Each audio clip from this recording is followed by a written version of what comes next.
Hey guys. So, this is another one of those videos that I didn't actually want to make, but I just feel like no one's talking about it, at least not with the level of context that I think it is due. And I think things would just be a lot easier for people to understand if they realize that everything we're seeing right now isn't just about right now. It's about a future that is being built around us right now. So I'm sure you've all seen what's been going on, not just at our borders lately, but it borders around the world, but especially the nonsensical, almost cartoonish situation that's down there at our southern border.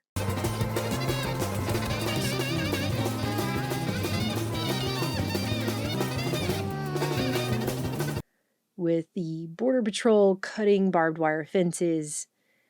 I mean, we live in Texas, okay? And there's what I would call an unconstitutional border check miles inland that we're required to pass through just so we can go to Big Bend National Park. Every single time we want to go to that park, we have to go through that checkpoint to get there. It's the only road. So for them to suddenly let in record numbers of thousands upon thousands of people and fist bump them on the way in doesn't actually make any sense. Right? This is a country where, as an American citizen, I'm expected to let a TSA agent go to second base on me simply because I want to get on a plane. Okay? Any plane, not even a plane that's leaving the country, just getting on a plane at all. But this is the kind of thing that's going on down at the border. And media's all over talking about it, and everyone else is talking about it on social media, and it's everywhere all the time. And then all of a sudden, just like that, you have President Biden announcing that due to the crisis, right, he has no choice now but to build 20 more miles of border wall with Trump-era funding because they want to follow the law. There's nothing under the law other than they have to use the money for what was appropriated. I can't stop that. Do you believe the border wall works? No. This is not the way that we believe is going to be effective here. We believe in modernizing the system, not actually building a wall. The president said himself he does not think this is effective, and so we're complying by law. And we believe that in the rule of law here, and we're moving forward and getting that, in following the law. The Biden administration is announcing some drastic action to address the migrant crisis as illegal crossings surge right now at the U.S.-Mexico border. It says it will waive 26 federal laws and regulations to build more barrier walls. There will not be another foot of wall constructed in my administration. Number one. There will not be another foot of wall constructed in my administration. How can you say that he's not breaking that promise? Well, what I can say is that there's a law that the DHS is complying with. We believe in the rule of law. It will waive 26 federal laws. And so we're complying by law, rule of law. There's a law. Despite the fact that the Biden administration will admittedly be breaking some 26 laws and regulations in order to build this. And notice what Biden says there. He says he knows this won't work. But when he's asked, he says the money was appropriated for this wall. I can't stop that. So this is a guy like other presidents we've had who does whatever he feels like whenever he feels like it, except when it's something he literally promised during his campaign that he would not ever be doing. That doesn't make any sense. Okay? And Being Libertarian on X said, now Biden wants to build a wall. This one will keep people from leaving. And my brain just kind of jolted when I read that, because I remembered that Trump didn't just sign an EO regarding border walls the first week after he was inaugurated. He signed one regarding expediting a biometric entry-exit tracking system. So my question is, does this Trump-era funding that Biden's talking about with this border wall include the expediting of that biometric entry-exit tracking program? Because those two things were right next to each other on Trump's list of things to do. They went hand in hand, okay? If you'll recall, one of the very first things he did after he was inaugurated, so this is week 1 of him getting in there, was sign an executive order on border security and immigration enforcement improvements, and that had to do with the southern border wall. On day 5, he signed that. 2 days later, he signed another related EO titled Protecting the Nation from Foreign Terrorist Entry into the United States, based supposedly on the 9/11 Commission report's recommendations. And he was calling for an expedited biometric entry-exit tracking system. It's right here in Section 7, and it reads, expedited completion of the biometric entry-exit tracking system. The Secretary of Homeland Security shall expedite the completion and implementation of the system for all travelers to the United States, as recommended by the National Commission on Terrorist Attacks upon the United States. That's literally everybody. Now, apparently, this executive order was blocked by court orders from various states for some of the provisions in it. It was revoked. It was replaced with another EO that also had the biometric tracking system in it.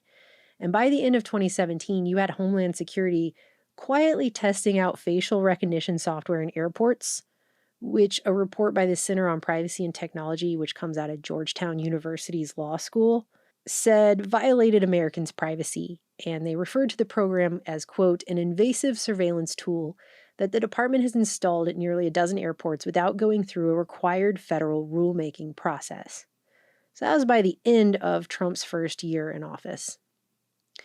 But the truth is, this biometric entry-exit program that Trump was in such a hurry to push through, that he signed an executive order just 7 days after he officially became president, that was not even remotely his idea, or even a new idea. Because Obama tried to get that done before the end of his second term, and he didn't get to it. Congress before that had set a deadline for it in 2006 under George W. Bush. But again, it didn't happen. But this even goes further back than Bush Jr. and 9/11, because this goes all the way back to 1996, when President Clinton signed the Illegal Immigration Reform and Immigrant Responsibility Act into law, which required a biometric identifier be included at the country's borders. So Trump was really just finishing something there that his old golfing bud Clinton started. But realize something here. This isn't going to be just for people visiting, just tourists and migrants and whatever. This is going to be for everybody. They're locking this place down, and it's going to be for everyone. So this article here from February 3rd, 2017 spells it out. It repeats the part that I just read to you from Section 7 about how he's directing the Secretary of Homeland Security to expedite the completion and implementation of the biometric entry-exit tracking system for all travelers to the United States, as recommended by the National Commission on Terrorist Attacks upon the United States. That means the U.S. government would have to install equipment that would do either fingerprint or iris scans on everyone entering and leaving the United States. Everyone entering and leaving the United States. So that's everybody. Okay, again, the timing of this wall being built by a guy who literally ran on the premise of never building another foot of wall. There will not be another foot of wall constructed in my administration. And the cartoonish level of buildup that just happened at our borders that doesn't even make sense almost, all of a sudden like that, justifying this move from a guy who literally ran on the premise of saying he was never going to build another foot of wall. It can't be missed, especially with what just went down in the last few years. And so I've got to ask, is this wall for keeping people out or keeping people in?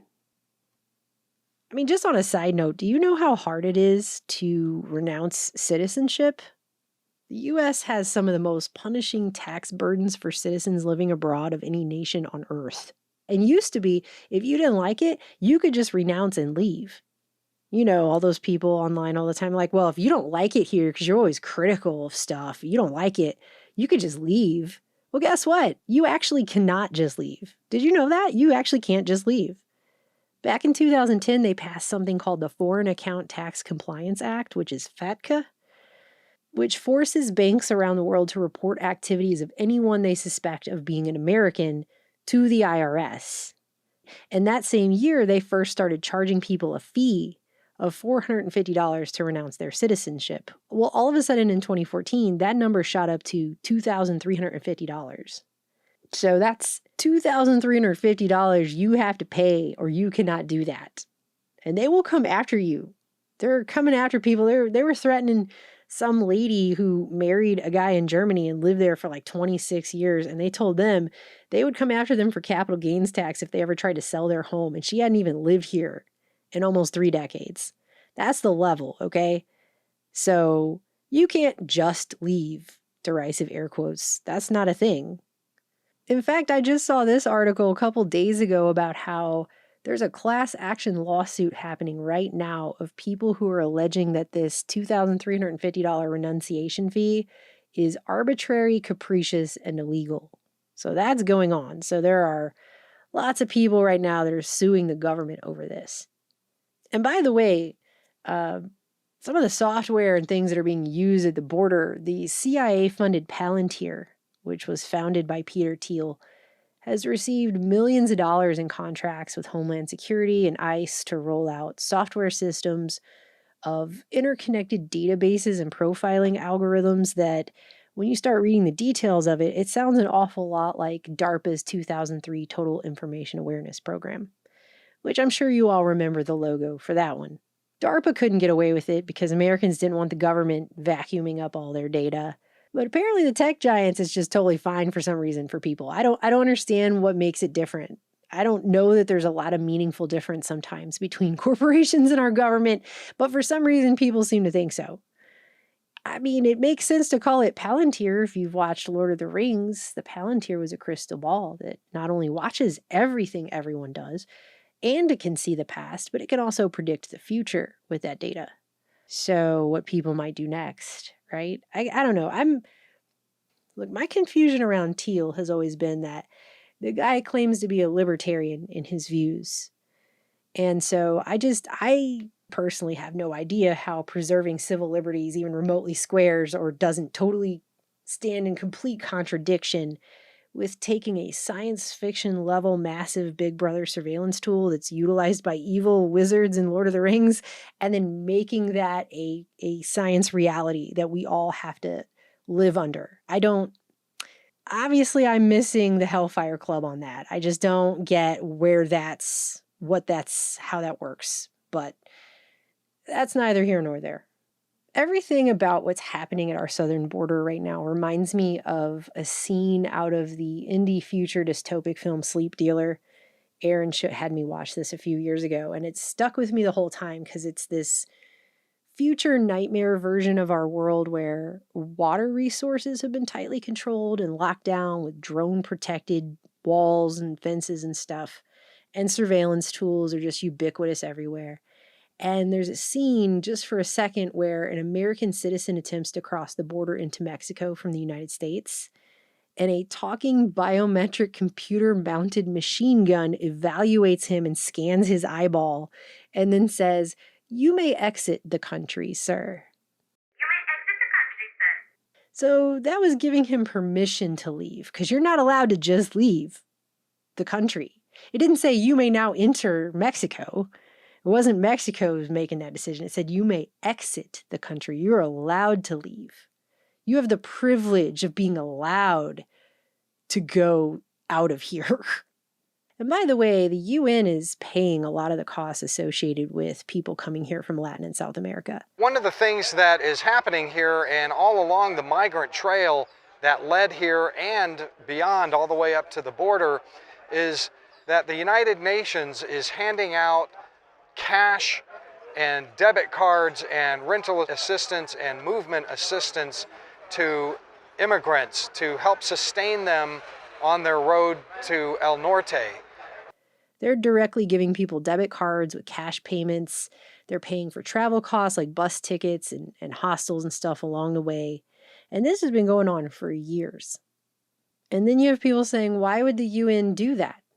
Well, why would they do it? Do you think it's just because of some humanitarian mission and not because the UN wants to be the head of the global world state, the creation of which is greatly hastened by mass migration overwhelming national borders all over the place? And handing out these cards and the digital IDs they've been signing people up for and stuff like that, handing these cash cards out and what have you, feeds certainly into their UN Agenda 2030 goals. Specifically goal number 1, which if you look on the regular chart is just vague, no poverty, right? But as you can see in this May 2023 Common Agenda Policy Brief called A Global Digital Compact, an Open, Free, and Secure Digital Future for All, if you come down to page 8, there's the color-coded chart again, and they're showing a little bit more about what they mean about these things. And no poverty specifically says digital IDs linked with bank or mobile money accounts. a lot of these people are complaining that they've been here for, days or weeks or even months without their United Nations debit cards, which is typically what they're going to get. And then each month that they're here, the United Nations will transfer an amount. It might be a couple of $100s, it might be thousands of pesos, which is enough to sustain people for a month in rental assistance and food and that sort of thing. So if those people have money accounts, then very likely they also have a digital ID that's linked to it. Uganda has launched a massive biometric refugee verification exercise of the estimated more than 1 million refugees living in the country. Over 400 UNHCR staff members have been deployed to work with teams from Uganda's Office of the Prime Minister, WFP, and other partner organizations, as well as volunteer refugees, to carry out the process. The verification will better assess refugee data in the country, ensuring greater accuracy and efficiency to get refugees the support they need. The government is using UNHCR's advanced biometric registration software, which has already been used to register some 4.4 million refugees in 48 countries worldwide. Refugees who are verified will then be eligible for new food ration cards and other individual assistance. Okay, so this is all integrated here. And of course, our government helps fund all of this, just by the way. But parts of our government have also been involved for decades in the purposeful destabilization in Latin America and others via CIA-backed wars and coups.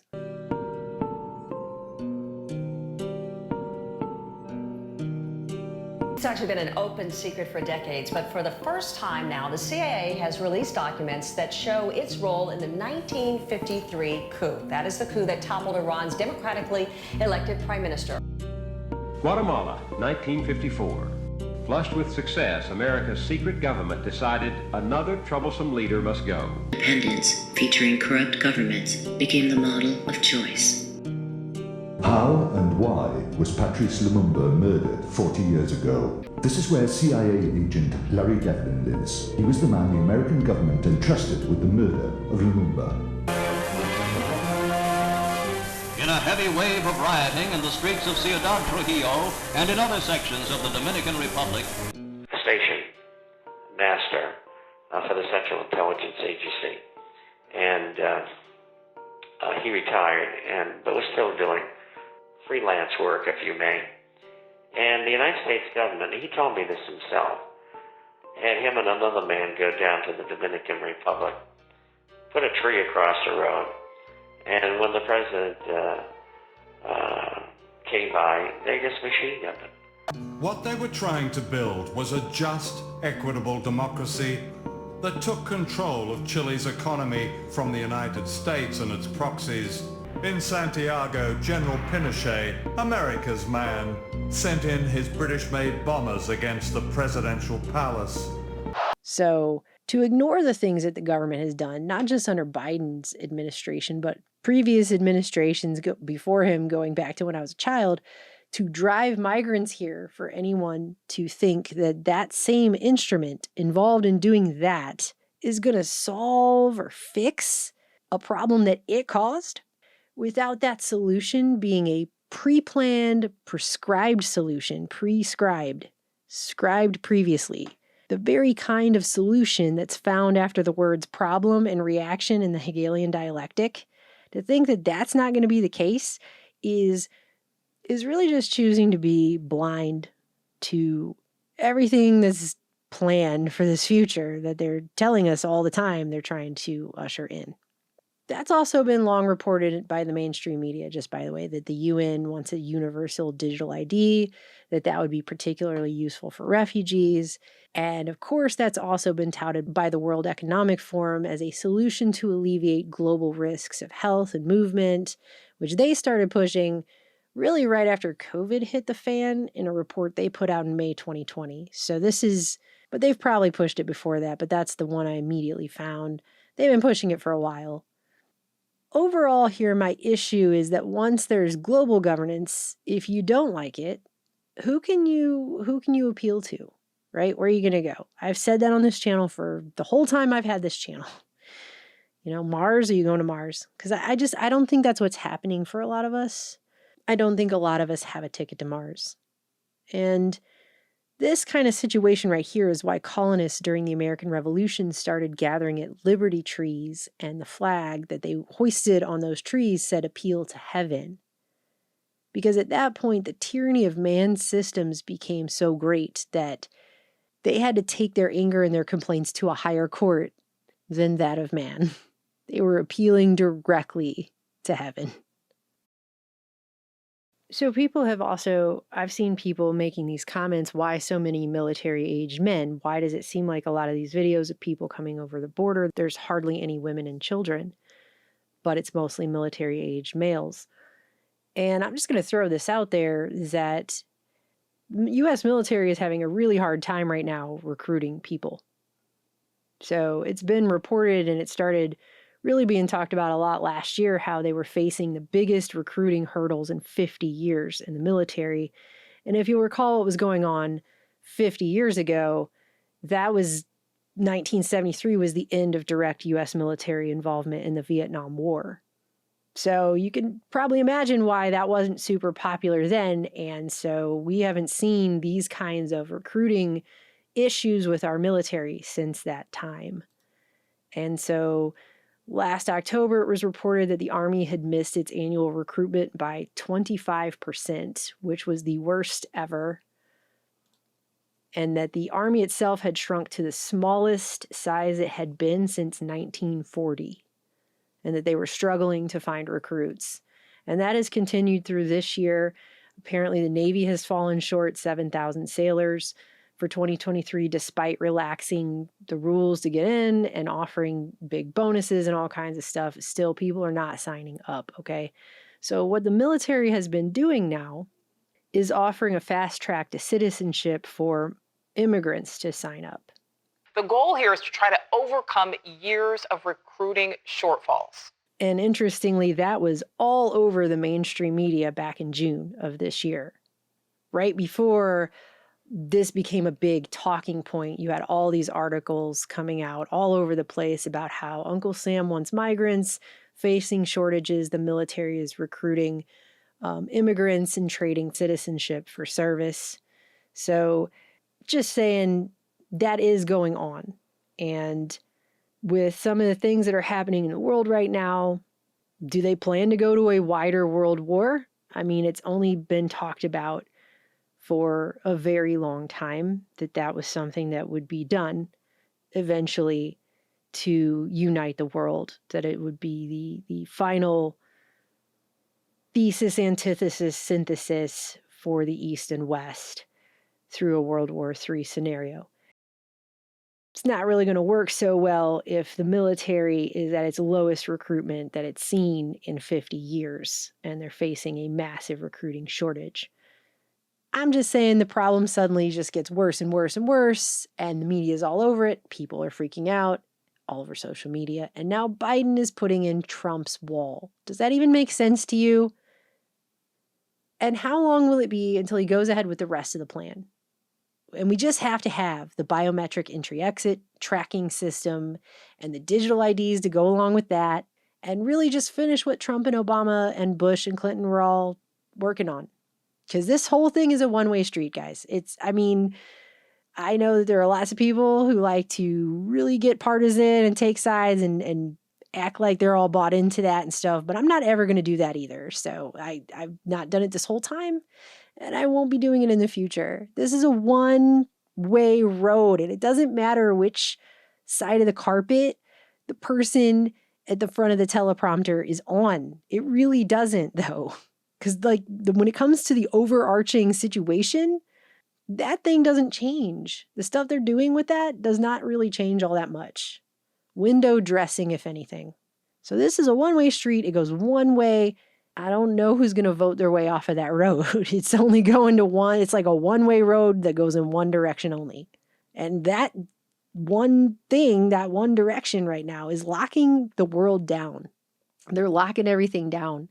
It may be digitally, but it's getting locked down. That's what they're doing, and it's awful. I don't want to live in that world. I don't want to live in a world where The border crossings in this country in particular have been the worst border crossings of any border. I have crossed borders in multiple different foreign countries. And I'm not just talking about Mexico and Canada. I've been to multiple countries in Europe, and I'm telling you, this is the worst. Coming back into my own country has been the absolute worst. They treat us like freaking terrorists when we come back into this country. And it's our country. I have cried after border crossings because of some of the things that were done. We were held one time coming back in from Canada for half an hour because we had camera equipment in the back of our car. And the guy was asking us all kinds of questions like, are you going to make any stops? It's like, okay, we're coming in Michigan. We live in freaking Texas. Yeah, I think we're probably going to have to stop. I think we're going to have to get gas. And also, we freaking live here. Are you going to meet anyone later? Was another question. And it was just like, no, I'm going to come back into my country and then I'm going to go live in a cave in the middle of literal freaking nowhere for the rest of my life, speaking to no one but birds and trees. Is that cool? Is that cool with you? Can I come home now? No, it was a nightmare. It's awful. And that was when we were filming for Minds of Men. So that sucked. Going into Canada, by the way, not even remotely the same way. Like today probably is totally different after all the stuff that Trudeau has done to it. But back then, she was like, do you have any fruits and vegetables? No?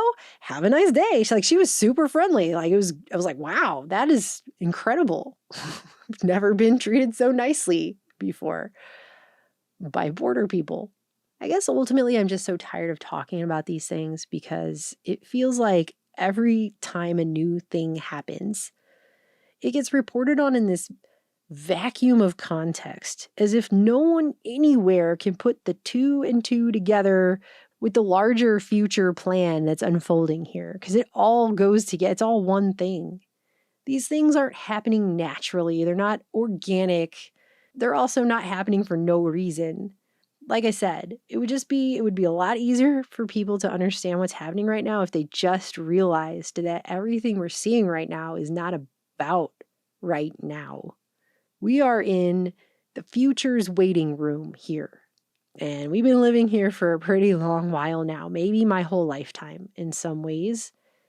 And yeah, the blasé decor and expired magazines with the same stories on loop are starting to get pretty damn old at this point. But ultimately, I just want to say again, and I'll probably just keep saying this, and I'll probably just keep repeating it until this channel no longer exists, that we don't have to just march into some Orwellian dystopic nightmare future. That's not something we have to do. I don't know why so many people are just accepting it. I get that everyone's tired. I get that a lot of crap has happened, but we don't have to live this way. That's not...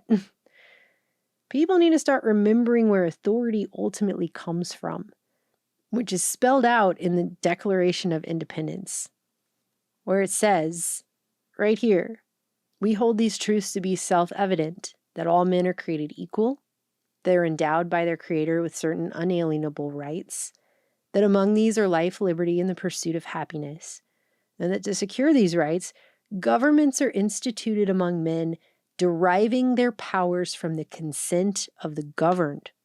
Where does it come from? Where do their just powers come from? The consent of the governed. Not the consent of the government to give itself the power to enslave everyone. That's not a thing. That's tyranny. That's the kind of tyranny that's laid out in this document, and that's the kind of tyranny that's why this document was ever written in the first place. But writing it down on a piece of paper isn't what makes that statement true. It's just the truth. That is just the truth. And I really wish more people could wake up and remember who they are and fully grasp that truth. I love you guys. And I want a better future for everyone. And I know in my heart, in my soul, I know that the future does not have to be like this.